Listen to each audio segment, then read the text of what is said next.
बहू और बुलेट। घर के बाहर फट फट फट की जोर से आवाज हुई। सीमा को लगा कि पटाखे फूट रहे हैं। वो डर के मारे घर से बाहर निकली। देखा तो सामने योगेश यानी कि पतिदेव एक बुलेट बाइक पर बैठे हैं। अरे डर गई क्या? बाइक लेकर आया हूँ तुम्हें घुमाने के लिए। सच में? मुझे लगा पटाखे फूट रहे हैं। अरे पटाखे भी फूटेंगे और मिठाई भी बचेगी। माँ को तो बुलाओ। माँ भी बाहर आ जाती है। अरे योगेश बेटा, इतनी जल्दी आ गया? और ये गाड़ी किसकी है? साहब की है? हाँ माँ, तुम्हारा बेटा साहब से कम है क्या? मेरी ही है। अरे बेटा, इतनी बड़ी गाड़ी ले ली, इससे तो तू घोड़ा ही ले लेता। महंगी पड़ी होगी ना? माँ महंगी सस्ती छोड़ो और मिठाई लाया हूँ, गांव में बंटवा दो। अरे बंटवा क्यों दो, पीछे बैठो, गांव में बांट कर आते हैं। सब खुश थे। योगेश गांव के बाहर एक कोयले के खदान में मजदूरी करता था। मेहनत और अकल से उसने वहां ठेकेदारी का काम सीख लिया और सूझबूझ से ठीक ठाक पैसा बनाने लगा। गांव में बात फैल गई कि योगेश के घर धमाका गाड़ी आई है। ऐसी गाड़ी पहले कभी किसी ने गांव में तो देखी नहीं थी। योगेश और माँ गाड़ी से वापस घर आ जाते हैं। बेटा, बाबूजी ऊपर से देख रहे होंगे और आशीर्वाद भी दे रहे होंगे तुझे। वो होते तो उनको भी घुमाता माँ। पूरे गांव में नाच नाच के मिठाई बांटने जाते। जैसे मैंने नाच नाच के बांटी थी जब वो अपने लिए एक साइकिल लेकर आए थे। बस बस, बाबूजी दो बात भी सुनाते कि फटफट वाली फटफटी ले आया। सीमा आगे कहती है, अपने लिए तो ये गाड़ी ले आए और मेरे लिए? अरे ये गाड़ी तुम्हारे लिए ही तो है। पक्का मेरे लिए है? अरे पक्का तुम्हारे लिए है। अगली सुबह जब योगेश सो रहा होता है तो उसे बाहर से गाड़ी की आवाज आती है। वो घबरा कर चिल्लाता है, चोर चोर, मेरी गाड़ी ले जा रहा है, चोर चोर। माँ भी जागती है और योगेश के साथ दरवाजे की तरफ भागती है। जैसे ही दोनों बाहर निकलते हैं तो देखते हैं कि सीमा गाड़ी चला रही है। अरे बहू, नाक कटवाओगी क्या? ये क्या कर रही हो?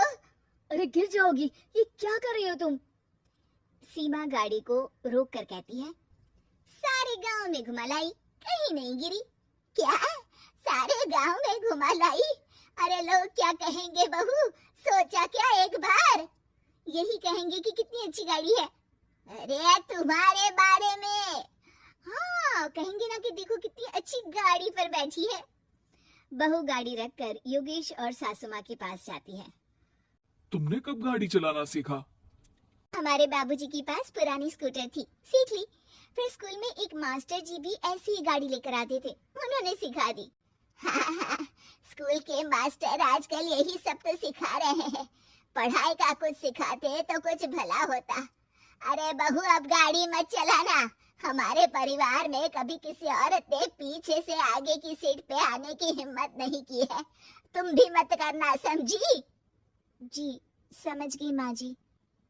सीमा सास की बात सुनकर चुपचाप रसोई में जाकर उदास होकर खाना पकाने लगती है। सास सुबह सुबह मंदिर से पूजा करके लौट रही होती है।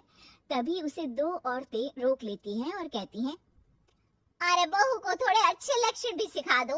गाड़ी चलाने निकली थी, गांव की मर्यादा का कोई ख्याल नहीं है। वही तो, अरे पैसे आने लगे हैं तो क्या मतलब कि किसी रीति रिवाज को नहीं मानोगे? अरे समाज में रहना है तो समाज के ढंग से ही रहना पड़ता है। अरे लाज भी नहीं आई बहू को? चूल्हे चौके से निकलकर सीधे गाड़ी लेकर चौराहे चबूतरे नाप लिए, फाट फाट फाट करते हुए। अरे कुछ कह देना उसे।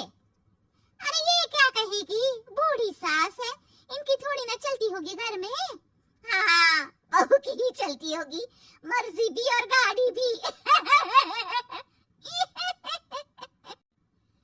सास सब सुनकर घर आती है और बहू को चिल्ला के बुलाती है, अरे नाक कटवा दी सबके सामने गाड़ी चलाकर। औरत जात गाड़ी नहीं चलाती। शहरों में तो 4 पहियों वाली गाड़ी भी चलाती हैं और हेलीकॉप्टर, हवाई जहाज भी।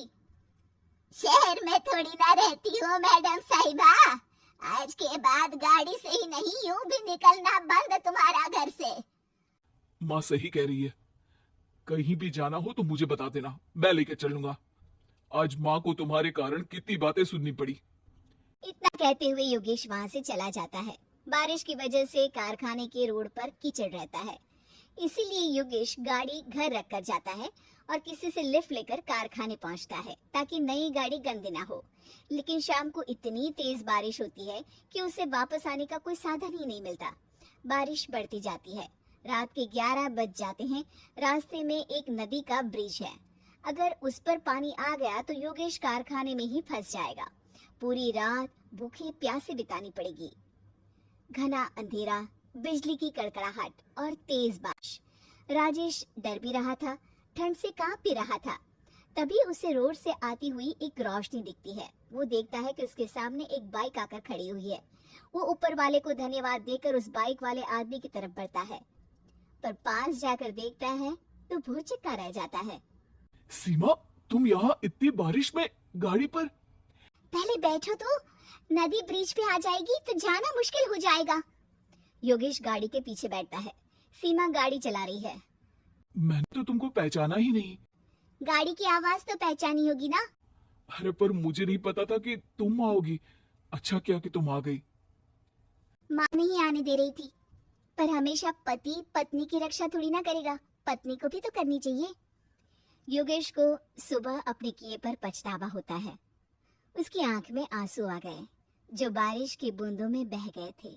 उसके बाद सीमा को सास ने और योगेश ने खुशी खुशी समाज की सीमा लांघने की मंजूरी दे दी। अब वो जहां भी जाती फट फट फट गाड़ी पे ही जाती।